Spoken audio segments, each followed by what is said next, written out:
In this video, I'm going to show you exactly how much I needed to relocate from the US to Australia. Now, when moving here to Australia, my goal was to do it on the lowest budget possible. Man, I want a car. And if you're planning on doing something similar, I'm going to tell you right now, it's probably going to be more expensive than what you're planning on. Now, the first thing that we need to talk about is going to be pre-arrival costs. And the most important of these is going to be the cost of your visa. Now, I came here on the 462 visa or the working holiday visa, and this is definitely one of the cheaper visas that I know of to come here to Australia. And it's going to cost you around 650 Australian dollars to stay here for 12 months. Now, I feel it's important to say that one thing to keep in mind is the cost of these visas can vary drastically depending on which one you're going with. And a big thing to remember is that if you do plan on staying here in Australia long term, typically almost any visa that grants permanent residency is going to be around 5,000 Australian. So if you are here for the long game, that is definitely something that you'll want to keep in mind. Now, while this isn't technically a cost, you will also need to have $5,000 worth in Australian in your bank account before getting approved for the working holiday visa. The next pre-arrival cost that I would definitely recommend factoring in is going to be some sort of travel or overseas health insurance. As someone who learned the hard way, hello darkness, my old friend, you're definitely going to want to have some sort of coverage while you're abroad here in Australia. So I came here without travel insurance, and technically under the working holiday visa, you're not actually required to have any sort of travel or overseas health insurance. It's definitely something I recommend, having learned the hard way what it looks like not to have it. And one of the nurses will come check your pain. Anyways though, you could probably expect to pay around 600 US for a year abroad in Australia for travel insurance. For my insurance, I'm using a company called Safety Wing.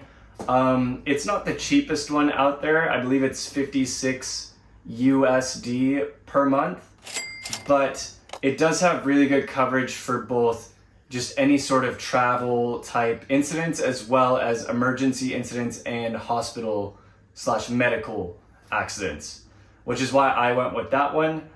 One thing I really liked about it as well is that you can cancel it month to month, whereas a lot of these travel insurance plans will have you book it all the way out in advance. So if you get here to Oz, end up not liking it, and you want to go home, you can actually cancel the insurance without having to pay an entire $600 plan up front like you would with some.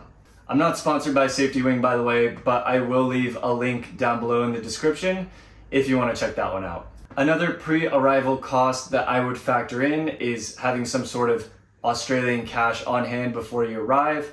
I personally brought around 200 Australian dollars with me, but that's kind of a 50-50 whether you want to do that one or not. And last but not least, for pre-arrival costs is going to be your plane ticket.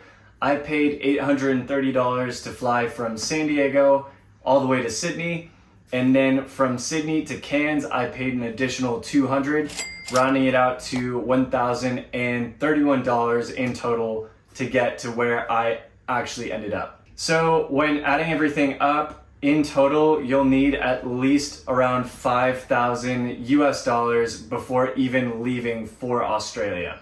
Next, I want to talk about how much money you'll actually need once you arrive here in Australia. So, at least for me, I came here without actually having any sort of job set up. It took me 30 days to find work here after arriving, so I'm going to go over the costs that I had for those 30 days until I could become somewhat self-sustaining and actually making some sort of income while living here.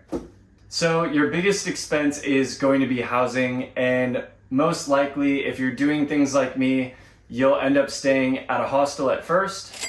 And typically it depends on where you are, I know in Sydney and Melbourne, it's probably typically around $50 a night to stay in a hostel. Here in Cairns, it's closer to $40 a night, and I ended up staying in a hostel for the first 10 days that I lived here in Oz. After those 10 days, I moved into the share house that I live in now, which is $275 per week, and this includes utilities as well as Wi-Fi. One thing you'll need to factor in is you'll need to pay some sort of bond before moving into a share house. For me, it was 2 weeks of rent, so 550 Australian on top of the weekly rent as well. Your next biggest cost is probably going to be food. I actually ended up spending a lot more than I do now on food my first month being here.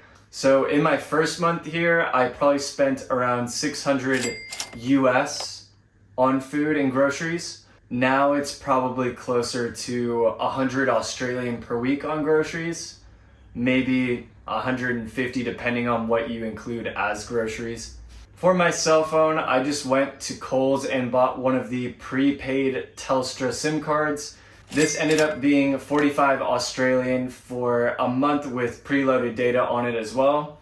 And I'd say you could probably expect to pay 45 or less for cell service with data going forward too. For transportation, I ended up spending $50 Australian getting around by the bus for the first few weeks. And then I ended up getting a push bike, which was 100 Australian off Facebook Marketplace. So in total, my first month in which I was unemployed and was basically on survival mode ended up costing me around 2,000 USD or 3,000 Australian dollars. If you add that to my pre-arrival costs, I spent 3,587 US before actually landing a job here and becoming somewhat self-sustaining.